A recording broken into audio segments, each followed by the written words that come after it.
les normes que l'on recueille. Par exemple, pour mieux comprendre la production de mots à partir d'images. Grâce à cette approche, en régression multiple, nous avons cherché quels étaient les déterminants, donc les paramètres les plus importants de la vitesse et de la précision de production des mots à partir d'images. Et puis, à partir de là, on a cherché à déterminer quels étaient, dans une architecture cognitive, les loci d'impact. Alors, dans ce type d'études, on a recours à de la dénomination rapide. C'est piloté par ordinateur. Les individus voient une image et doivent le plus rapidement possible produire sur une tablette graphique, si c'est de l'écrit, avec une clé vocale, si c'est de l'oral. Ils doivent en fait fournir le nom de l'image et on prend la vitesse de dénomination. Et évidemment, on collecte à chaque fois les erreurs de production. Eh bien, nous avons pu, grâce à ce type de travail, quand je dis nous, c'est pas seulement nous qui avons réalisé des études en France, c'est l'ensemble des collègues dans le monde qui ont fait ce genre d'études, nous avons pu mettre en évidence qu'il y a un certain nombre de paramètres qui interviennent dans la production de mots à partir d'images, comme par exemple l'accord sur l'image, l'imageabilité, l'accord sur le nom est un paramètre extrêmement important, l'âge d'acquisition, la fréquence, et également le nombre de syllabes qui parfois apparaît. Toute la question, bien sûr, est de savoir, quand on n'a pas l'impact d'une variable, pourquoi.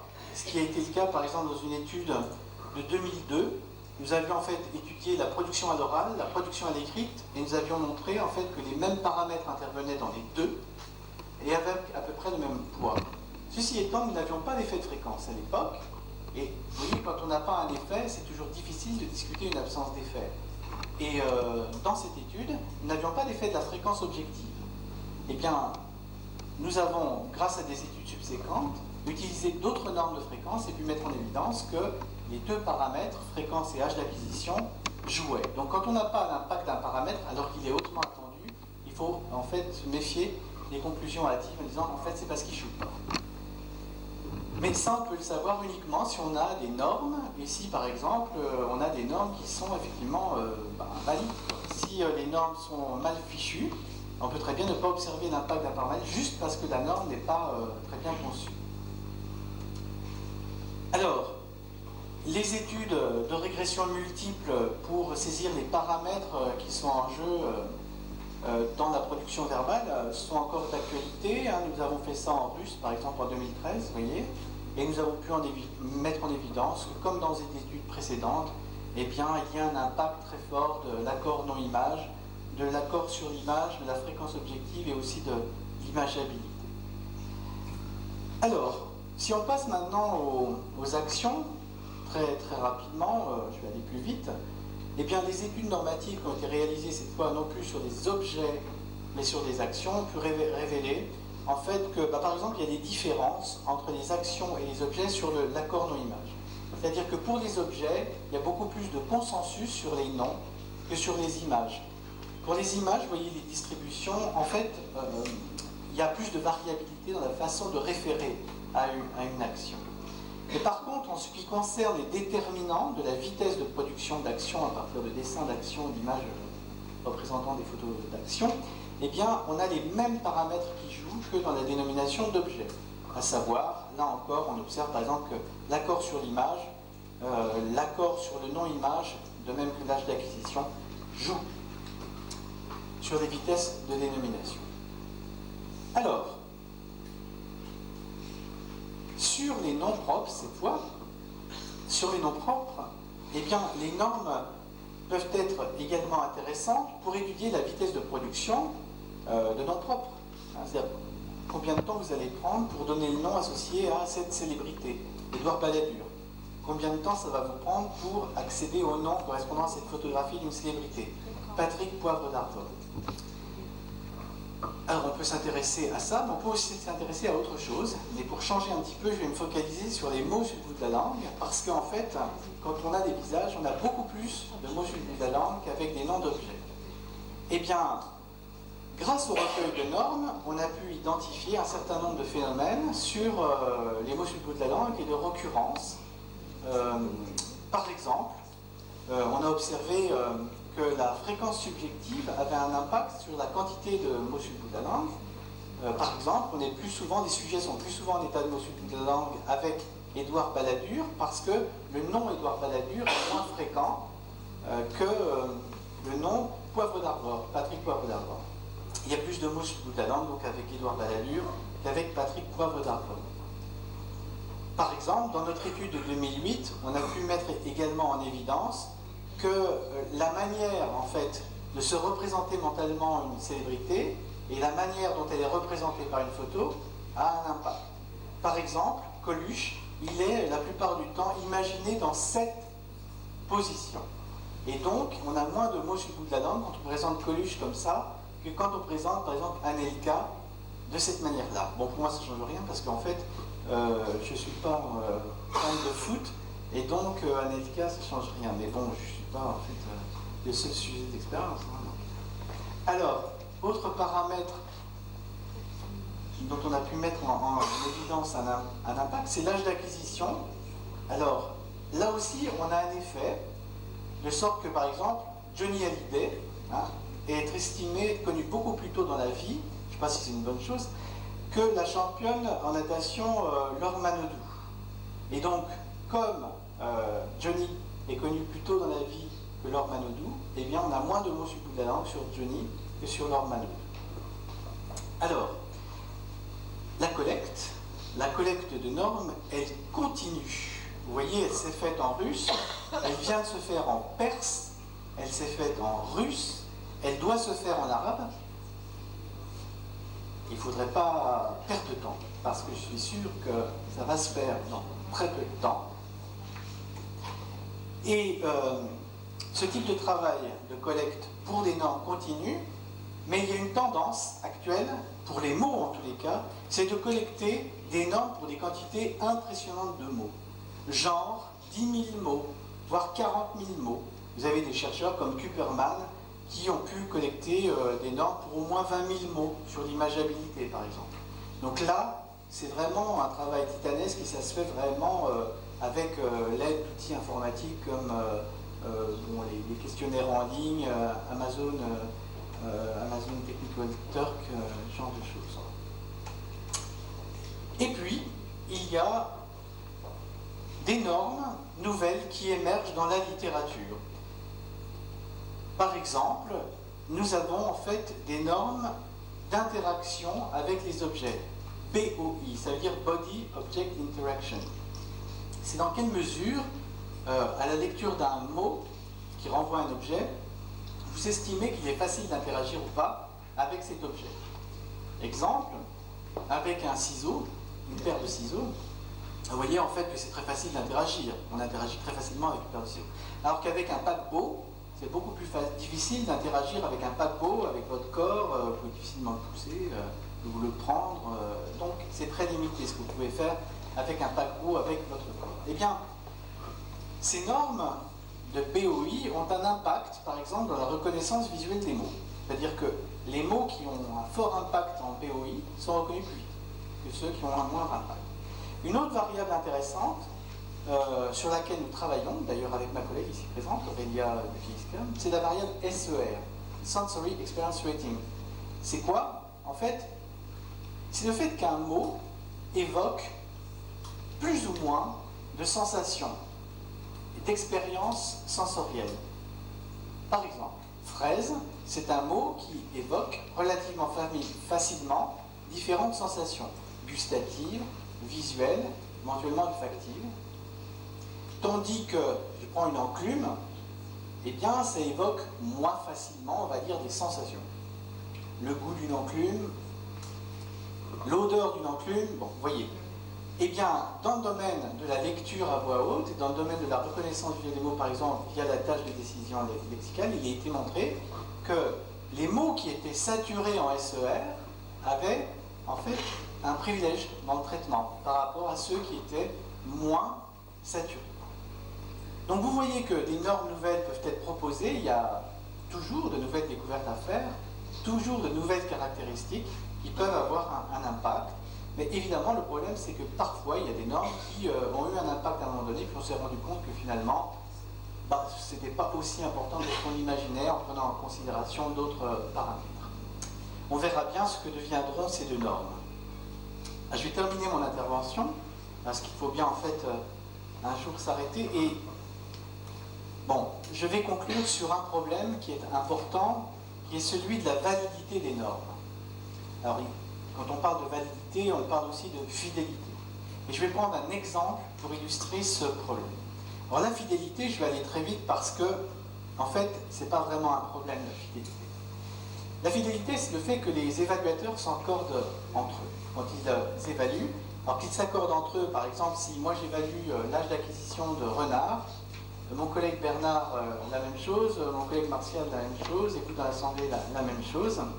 En fait, c'est le fait que on s'accorde pour mettre tel âge, telle tranche d'âge. Et qu'il n'y en a pas un qui met par exemple ça acquis très tôt, un autre acquis très tard, un autre au milieu, etc.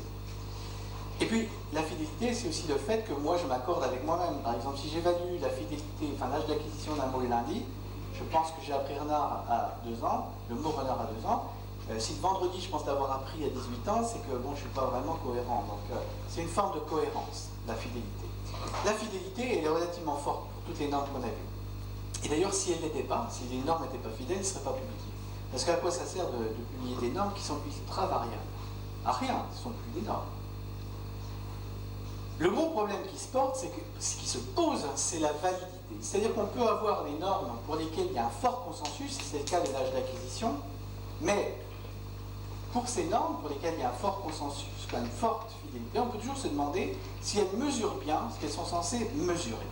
Et c'est le cas, en fait, des normes d'âge d'acquisition. La question, et je ne vais pas la traiter exhaustivement, c'est juste pour amorcer éventuellement une discussion, la grosse question qui se pose, c'est est-ce que les normes d'âge d'acquisition sont valides? Parce qu'elles sont recueillies par des adultes, ces âges d'acquisition. Je vous rappelle, ce sont des adultes qui donnent les âges auxquels ils apprennent les mots. Eh bien, en fait, si elles sont valides, ces normes, c'est tant mieux.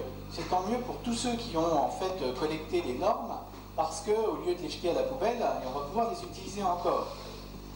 Mais pour qu'on accepte la validité en fait de ces normes, il faut voir si ça repose sur des arguments forts. Parce que sur quoi ça repose en fait cette idée que les normes d'âge d'acquisition adulte sont valides? Parce qu'il y a des gens qui le défendent, évidemment. Sinon ces normes n'auraient pas eu la durée d'existence qu'elles ont. Il y a longtemps qu'on les aurait abandonnées. Ces normes sont valides, mais si on regarde de près les arguments que les chercheurs mettent en avant, il y a essentiellement le fait que les corrélations sont relativement élevées entre les scores d'âge d'acquisition adulte et des tests de vocabulaire chez des enfants, comme par exemple des tests de dénomination. Vous voyez qu'en fait que, les corrélations sont pas faibles, elles sont plutôt fortes, et donc les gens disent, vous voyez en fait, ce que font les adultes correspond à ce que les enfants font quand ils ont des tests sur le langage. Donc, c'est que ça doit être valide quelque part. Sauf que le problème, c'est que ça ne colle absolument pas avec le concept du fonctionnement de la mémoire. Si on regarde le fonctionnement de la mémoire autobiographique, c'est-à-dire les événements de vie qui vous adviennent, quand vous êtes adulte, par exemple, et qu'on vous demande de dire dans quel ordre s'est passé tel ou tel événement, et quand on le fait également chez les enfants, eh bien, parce qu'on peut objectivement faire prendre des photos, faire prendre des photos pendant tout un été à des adultes, à des enfants, et puis on a les dates précises, d'occurrence, des différents événements. Et on peut demander après coup aux gens de dire, mais dans quelle heure ça s'est passé ça? Tiens, reprenez les photos, reclassez en fait l'ordre dans lequel s'est produit ces événements. Quand on regarde ce type d'informations, on voit que les précisions sont extrêmement faibles. Et les gens, en fait, ne se souviennent pas bien de l'ordre dans lequel les événements sont apparus. Par ailleurs, il y a des travaux récents qui montrent que, par exemple, lorsque des enfants de 5 ou 6 ans vont assister à un événement, par exemple, ils vont visiter une caserne des pompiers, et qu'une semaine après, on leur demande de relater en fait l'événement, de dire ce dont ils se souviennent, etc. En fait, jamais ils mentionnent, c'était le mardi à 10h. Jamais. Et quand on provoque, on leur demande, bon alors c'était quand? Ils s'en souviennent pas. Alors, moi je dis, bravo, comment c'est possible en fait que sur des événements de vie, les informations ne soient pas encodées, et comme par hasard, pour les mots, on se souviendrait qu'on a appris le piano à 3 ans. Ça pose problème quand même, non? Donc, nous avons, avec mon collègue Bernard qui était ici présent, tenté de montrer que l'âge d'acquisition, en fait, n'est pas la solution pour le problème qui est le nôtre, de savoir comprendre le fonctionnement du lexique mental. Ce n'est pas la solution au problème, mais c'est le problème. Et en fait, ce que nous avons fait, donc là, je passe en fait les détails, parce que c'est une série d'études, juste vous présenter un type d'expérience qu'on a réalisée. Alors si je me trompe, tu me corriges, hein, Bernard. Donc nous avons choisi en fait des mots qui apparaissaient dans des livres pour l'apprentissage de la lecture et seulement dans ces livres. Et ces mots pouvaient être soit fréquents, soit rares dans ces livres, destinés à l'apprentissage de la lecture. Par ailleurs, nous avons pris des mots qui étaient plutôt en fait destinés aux adultes, des mots adultes, qui là aussi étaient fréquents ou au contraire rares pour les adultes. Et les adultes devaient catégoriser les mots en est-ce que le mot en fait, donc ils ne savaient pas qu'ils avaient des mots fréquents et rares issus en fait de manuels d'apprentissage de la lecture ou des mots adultes. Eux ils voient des mots et ce qu'on leur demande juste c'est de dire est-ce que c'est un mot qui correspond à un mot plutôt de l'enfance ou au contraire donc destiné à l'apprentissage de la lecture ou plutôt un mot adulte. Alors quand on regarde les résultats, donc les vitesses sont moins intéressantes que les précisions des réponses, vous pouvez vous apercevoir qu'il y a des erreurs de catégorisation massives sur les mots qui apparaissent au CP et qui sont rares. Ils sont jugés en fait adultes. Donc, dès lors que le mot est rare et qu'il apparaît en fait dans des manuels de lecture, donc des enfants donc, du CP, plutôt du CP, donc, les adultes se trompent massivement, ils pensent qu'en fait, ce sont des mots adultes. Si les individus avaient vraiment accès à la chronologie d'acquisition des mots, ils devraient dire, bah oui, c'est un mot qui, effectivement, je l'ai appris quand j'étais enfant.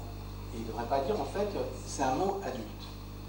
Donc, il y a en fait un vrai problème avec l'âge d'acquisition, mais nous avons vraiment beaucoup de mal à faire passer ce message, parce que quand nous soumettons un article, on tombe sur les gens qui sont des défenseurs de l'âge d'acquisition et qui, mordicus, défendent leur position.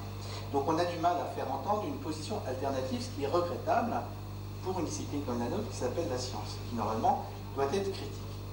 Alors, il faut bien comprendre que notre objectif, quand on fait ça, c'est pas de détruire, en fait. Il ne s'agit pas de détruire tout le travail qui a été fait sur ces normes. L'objectif est de mieux comprendre de quoi relève un outil dont les chercheurs usent et abusent. Il s'agit de mieux comprendre comment font les adultes quand ils ont à estimer l'âge d'acquisition des mots. Et il faut savoir si oui ou non les informations que les adultes fournissent ont une base d'acquisition, c'est de la chronologie d'acquisition, de l'âge d'acquisition, ou si c'est simplement de la plausibilité, basée sur d'autres indices. Et ça change quand même les interprétations qu'on peut faire de cette variable selon qu'on favorise l'une plutôt que l'autre interprétation. Donc, nous y arriverons, nous arriverons à faire passer notre message et nous espérons que grâce à cela, il y aura des travaux destinés à mieux comprendre la validité des normes d'âge d'acquisition. Mais ce problème est général, il n'est pas que pour les normes d'âge d'acquisition. Mais il se pose fortement là, pourquoi? Parce que l'âge d'acquisition a été souvent mis en avant comme une variable extrêmement importante, fondamentale, et en plus, beaucoup de modèles théoriques intègrent cette variable, et peut-être qu'en fait, on n'a pas nécessité à intégrer cette variable dans certaines tâches. Peut-être qu'en fait, il y a bien un impact de l'âge auquel on apprend les choses, mais ça a un impact peut-être dans certaines tâches et pas dans d'autres. C'est ce que nous avons montré dans une étude réalisée avec mon collègue Martial Mermillot. Dans une étude de simulation, nous avons montré que oui, il y a bien un impact des acquisitions précoces, mais dans certaines tâches seulement, pas dans toutes. Alors pour finir, eh bien, je voudrais juste dire vive les normes psycholinguistiques, et je suis vraiment fervent de ce type de recherche, car je pense qu'elles ont permis et permettront de mieux comprendre comment fonctionne l'accès au lexique mental chez des adultes en production comme en perception. Mais toutes les normes ne se valent pas. Comme je l'ai illustré avec les normes d'âge d'acquisition, il y a un vrai travail de réflexion à mener sur la validité des normes psycholinguistiques. Et j'espère donc vous avoir convaincu que le recueil de normes psycholinguistiques est une étape importante, une étape nécessaire, une étape utile à la conduite de recherche sur l'accès au lexique. Et je voulais remercier mes collaborateurs, ici présents dans la salle et ceux absents, mon collègue Alain Méo, mon collègue Martial Memigno, ma collègue Aurélia Bukriska et mon collègue Bernard Lété. Merci à eux de travailler avec moi. C'est un vrai plaisir. La science est une entreprise collective. Sans eux, je ne serais rien. Merci.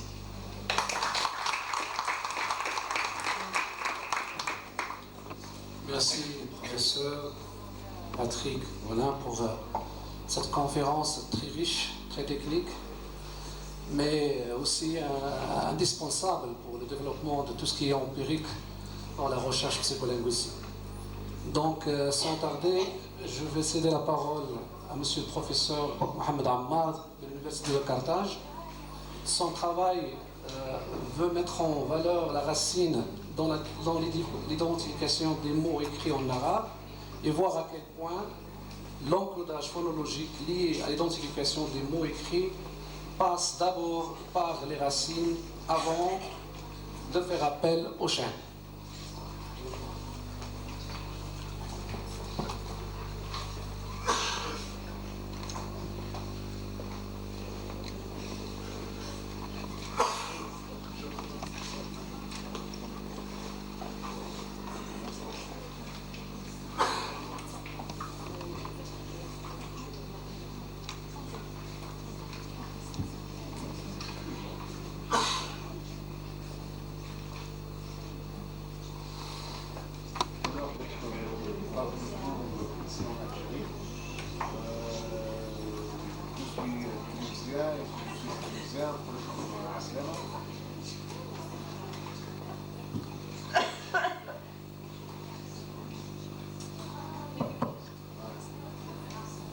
J'ai l'honneur d'être ici parmi vous en Algérie. Je tiens à remercier le Centre de recherche scientifique pour le développement de la langue arabe pour l'organisation de ce colloque. Alors, mon intervention sera intitulée « L'accès au lexique des mots écrits en arabe, la précédence de la racine ». Donc, sans aller à la définition de l'accès au lexique, ça a été bien présenté par M. Patrick Bonin. Donc, je vais directement au sujet. Donc, concernant la lecture, donc on considère classiquement que le développement de la lecture aboutit à un fonctionnement expert avec un modèle de double voie, une voie d'accès direct, visuel, pour l'identification des mots fréquents. Donc le lecteur, à travers un input visuel, une simulation visuelle, va accéder directement à son lexique mental. Une voie d'accès indirect, phonologique, utilisée occasionnellement dans la lecture des mots rares ou des pseudo-mots.